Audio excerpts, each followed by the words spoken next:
Everybody get up, no need to cram now. We got a real jam going down, going down, going down, going down, going down, going down. Welcome to the IntelliJAMS. Alex, happy Monday, dude. Happy Monday. I'm pumped. Excited to jam, full of energy. What do you want to jam about today? Okay, so I was recently talking to Ben Perkins. He is on one of our other podcasts. He is the founder of AnCaller, and we were going through one of his tests, kind of like in the moment together, and he got excited about it. He posted it to social, and he's like, I have an interesting test. What do I do? And the people commenting on this and like the directions it's going in, I think it's going to make a fantastic jam for the two of us to just talk through like, what is the best path forward from the results of this test? Awesome. I'm pumped to do it. And you sent me a link to the thread. I'm loving all the people who are chiming in. I feel like we are engaging the public on tough profit optimization decisions. So it's exciting stuff. And you know it's a good one because people are all over the place on this. It's like pretty 50-50 right now on what people are picking. So like I think this is going to make a great jam. Great. Let's do it. Do you want to like maybe tee up what we were testing and like what's at stakes here? Sure. I'm going to set the stage while I do that. If you can get ready to kind of like pull this up so maybe we can show the people what's going on. But so what we ended up doing was we wanted to test the effectiveness of the free shipping threshold on the site. So as it stood, it was at $100. We wanted to see if we could get additional profits by changing what that threshold was. So in typical IntelliJAMS fashion, we started with a straddle. So we went plus 25% and minus 25%. And then I think we threw it, we'll bring it up, but we threw in like another kind of like much higher one just to see what would happen.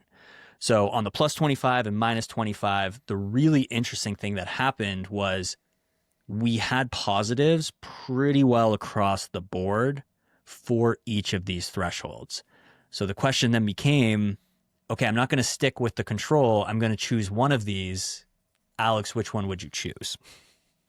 Yeah, I mean, so basically what you're saying is like, I could turn left or I could turn right. Both ways lead me to the pot of gold. Correct. But which one do we take? Yeah. Yeah. The classic fork in the road dilemma. Cool. I mean, so I pulled this up, and I'm excited to sort of go through this in our dashboard. If you're listening strictly audio only here, I deeply apologize. Strongly recommend. Just come watch this on YouTube for sure. I can't imagine we have very many audio only listeners here. Although if you are one, I'd love to know who you are. So yeah, looking at this, I mean, this was awesome. And conversion rate, here's the control group, which is that $100, and then you go down 25, up 25. You know, we're winning across the board, like you said. One of the first things that stood out to me as like maybe a bit surprising here was that, I would expect the AOV to go up in the 125 and the 149 group. I mean, and it did. I would have expected the AOV to go down slightly in the $75 group. The $100 threshold is probably going to have some positive effect on AOV, and it didn't seem to do that. So I don't know. I'd want to understand that better. Definitely something that surprised me. But I mean, this higher threshold makes sense. And then one of the other things just related to that is like when we look at shipping, what we see is that like in that $75 group, we had like 70% of orders with free shipping, which by the way strikes me as too many. I don't know if there's like a magic number, right number, but somewhere in this like 40 to 60% range is probably the right number. At the $100 threshold, half of 55% of people are getting free shipping. At the 125, 45% of people are getting free shipping. And so what you end up doing is like you're collecting, if we go to the revenue tab, you're collecting more shipping revenue per order. So in the $75 group, the least shipping revenue, and in this group, almost $4 per order on shipping, which is pretty interesting. But then also product revenue is like going up, right? Like, so people are adding more to cart in order to get, so you're getting more revenue from two places. Yep. So anyway, so that was like something that was interesting to me. I mean, I'll pause there because I'm going through a lot of numbers and this is maybe quickly, but I'm curious if like there's anything you wanted to call out there. Yeah, I think that's some like it's intuitive, but also like important to point out like, hey, as you increase that threshold, people are going to be checking out and they are going to be paying for shipping. And hey, if you are charging more for like the shipping rates than the cost to you, you actually can potentially be making revenue off of that. So like there are these offsets that you might not actually realize at the onset. I think one thing before like going too deep into these is if we go back to kind of like the home view of the test is like just trying to show what was happening between the 125 and the 75. I think like to really simplify it, when the $125 threshold is used, we're getting more profit per visit than we are with the 75. But in the 75, we're getting higher conversion there. So when Ben originally asked me like, hey, which one of these would I pick? If you listen to the podcast that him and I do, one of their big focuses is to increase the percentage of new customers. So like a more new customers coming into the business. So with that information, I love choosing based on profit per visitor, but I found myself wanting to lean into that $75 one because I was like, oh, if this has more conversion and we can get more people in the door, that's helping with one of like the big focus areas for him right now. And hey, can we turn these new customers and this new customer acquisition by reducing that threshold and making it more appealing? Can we then just build that customer base and then use offers like retention tactics, some other things to just increase the LTV of that customer over time? That was my thought. So I actually found myself recommending the $75 threshold is where my head immediately went. Yeah, I mean, I think what you're getting at are like the intangibles, which is like, or the things that we aren't measuring here or aren't factoring in here when we look at like first order profit. So like if we're looking at profit per visitor, again, it's on a first order basis. And so if you start factoring in things like LTV or even just sort of so there's an LTV component here that we're not factoring in. So the more customers and orders that you generate, which clearly the $75 group is going to generate the most customers and orders, that's going to have that positive externality. And then also like, I might see you at work one day and be like, hey, Alex, really like that shirt. Where'd you get it from? It's a great shirt. And collar. And so, like there's also like just having more people with the shirt means that, apologies for the sound glitch, means that you're going to also like create, potentially even more virality and like awareness. So I think that there's like some externalities here of like, more orders is better. And we see that, to your point, might be a good reason to choose the $75 group where over the period of time for this test, it's like 800 orders versus 760 or 780. One interesting point, and like you kind of touched on this, is like, can you have your cake and eat it too? And like, why do we have to choose between 75 and 125? Could we actually do some sort of like split where some people get 75 and some people get 125? And as I was going through some of these different groups of like audiences, one thing I noticed, especially in this new returning split, is if we look at returning customers on across the board, the 125 group tanked, like down on conversion, down on revenue, down on profit. AOV was up because that, makes sense. Again, like we've seen this play out, but on all the other goal metrics like profit and conversion were down. So I might actually suggest like, hey, let's like take the revenue maximizing option on returning visitors and charge them $75.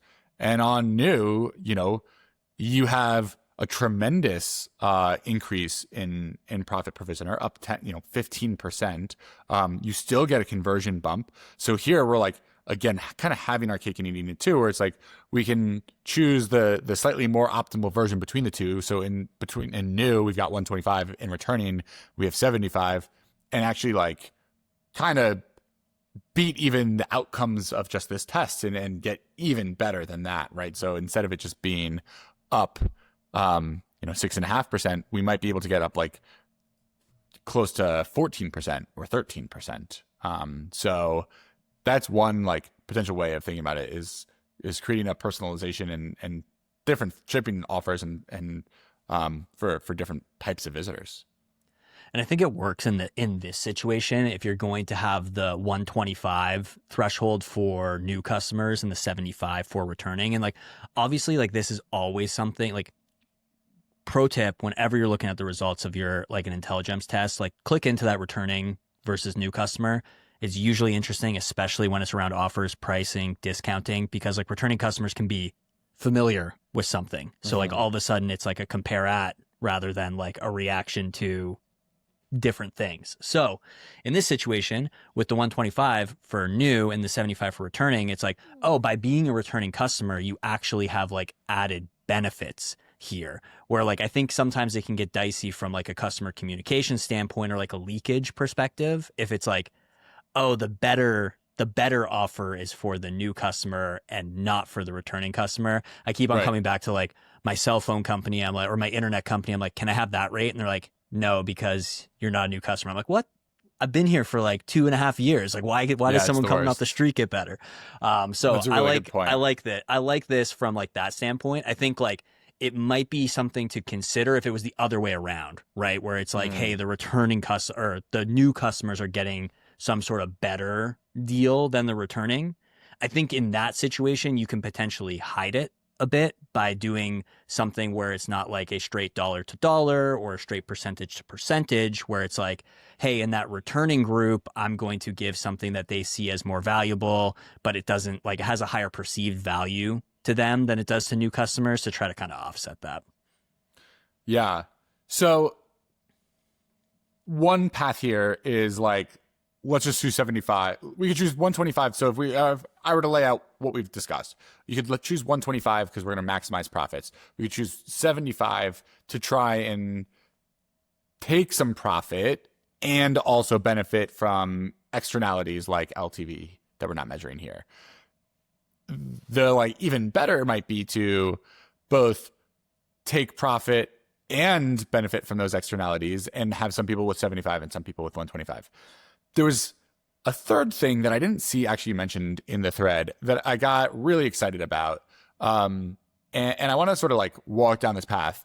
Basically, I was surprised by the conversion rate not being so much lower in the 125. And so when I was looking at some of the conversion metrics, one of the things that stood out to me is that the abandoned cart rate did go up in the 125 group. And like, 2.77% means that 2.7% of visitors add to cart but don't check out, or actually begin checkout but don't complete checkout, right? So here's people who are like added to cart. As abandoned checkout is also like what we would see move with shipping rates, because it's like when people have to make that, that's when people are provided that information of like how much shipping costs.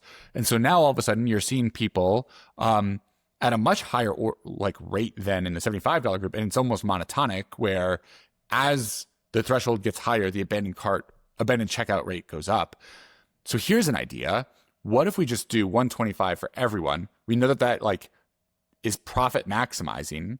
And then with some of those profits, reinvest it in an offer. So now to those 2.7% of visitors who abandon checkout because they see the shipping rate and that's too much for them, what if you just offer them free shipping?